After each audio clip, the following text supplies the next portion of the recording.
it was back in the style.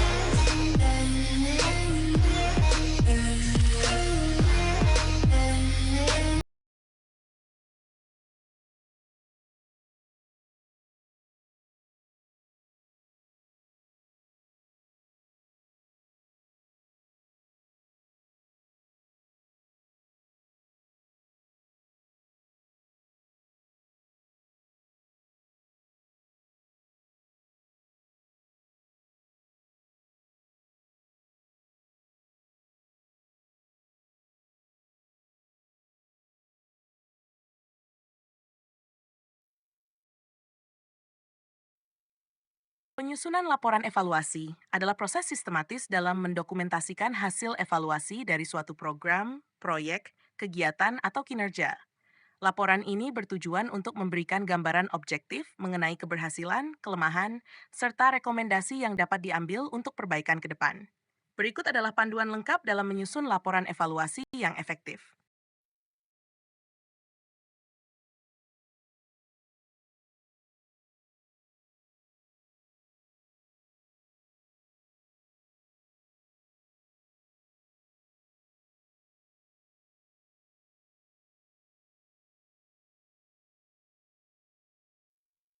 Struktur laporan evaluasi. 1.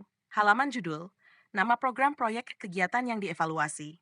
Periode evaluasi, nama penyusun laporan atau tim evaluasi. Tanggal penyusunan laporan. 2. Daftar isi, memuat semua bagian laporan dengan nomor halaman masing-masing. 3. Ringkasan eksekutif, uraian singkat mengenai hasil evaluasi secara keseluruhan. Meliputi tujuan evaluasi, temuan utama, dan rekomendasi. Ideal untuk pembaca yang hanya membutuhkan gambaran umum. 4. Pendahuluan. Mengapa evaluasi ini dilakukan? Apa urgensinya? Tujuan evaluasi. Apa yang ingin dicapai melalui evaluasi ini? Ruang lingkup evaluasi. Apa yang termasuk dalam lingkup evaluasi program, periode waktu, lokasi, dan lele? 5. Metodologi. Metode yang digunakan untuk mengumpulkan dan menganalisis data. Teknik pengumpulan data, survei, wawancara, observasi, atau analisis dokumen. Alat yang digunakan, kuesioner, wawancara, checklist, dan lain-lain. Deskripsi populasi atau sampel yang dievaluasi. Penjelasan mengenai pendekatan kualitatif, kuantitatif, atau campuran.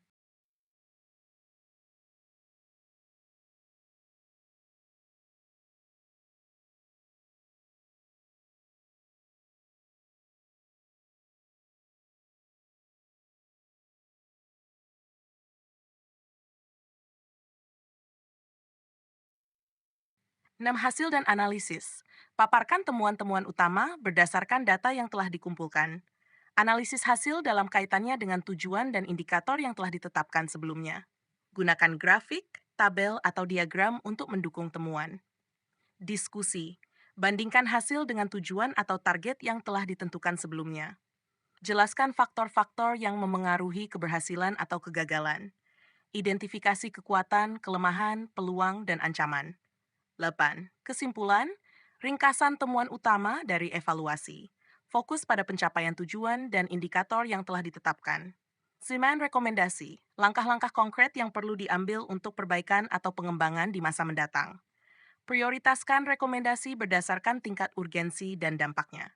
10. Lampiran berisi dokumen pendukung seperti data mentah, instrumen evaluasi, contoh kuesioner, panduan wawancara, dalalala, daftar referensi, foto atau dokumentasi kegiatan evaluasi.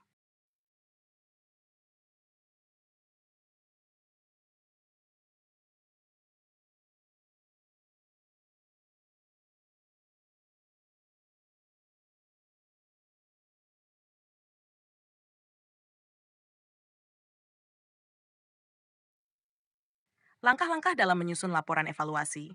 1. Persiapan. Kumpulkan data dan informasi yang relevan. Pastikan semua tim evaluasi memahami tujuan evaluasi dan alur laporan. Tinjau ulang format laporan untuk menyesuaikan dengan kebutuhan audiens. Pengorganisasian data. Kategorikan data sesuai dengan bagian laporan, misalnya hasil survei, wawancara, observasi. Pastikan data yang disertakan valid, relevan, dan mendukung temuan utama. 3. Penyusunan draft. Mulailah dengan struktur dasar laporan. Masukkan poin-poin utama di setiap bagian. Gunakan bahasa yang sederhana, jelas, dan profesional. 4. Penggunaan visualisasi data. Gunakan tabel, grafik, atau diagram untuk memperjelas temuan. Pastikan visualisasi mudah dipahami dan relevan dengan isi laporan. 5. Peninjauan dan revisi. Lakukan proofreading untuk memastikan tidak ada kesalahan tata bahasa, ejaan, atau angka. Mintalah umpan balik dari pihak yang terkait untuk memastikan laporan mencakup semua aspek penting. Finalisasi. Buat laporan akhir dalam format yang sesuai, PDF, Word, atau cetak. Sertakan halaman sampul dan daftar isi untuk mempermudah navigasi.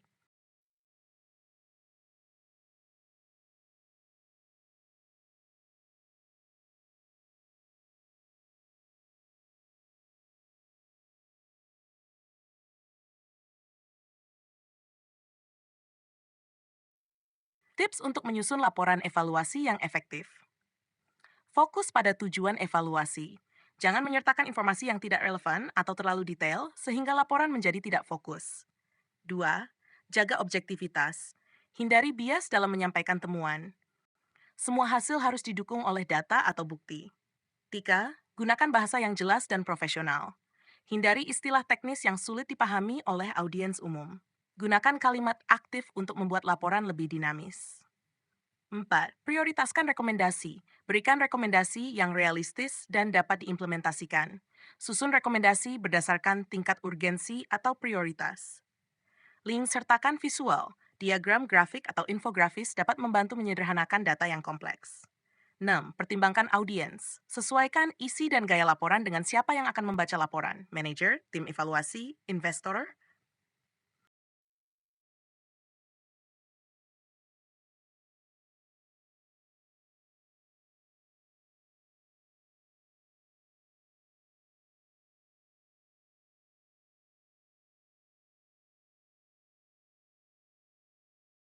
Contoh singkat laporan evaluasi.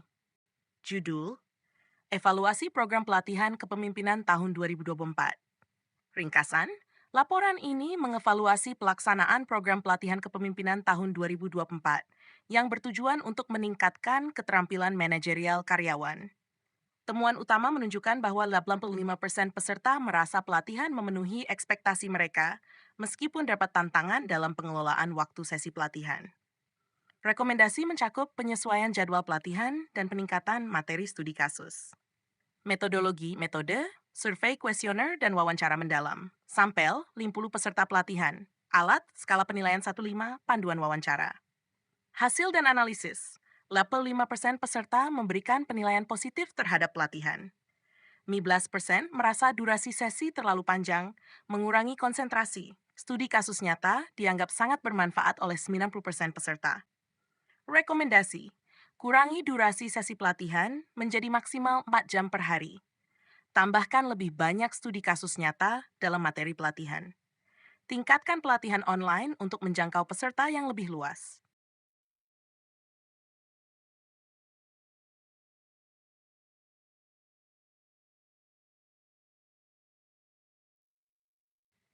Dengan mengikuti panduan ini, laporan evaluasi Anda akan lebih terstruktur, informatif, dan bermanfaat bagi pembuat keputusan serta para pemangku kepentingan.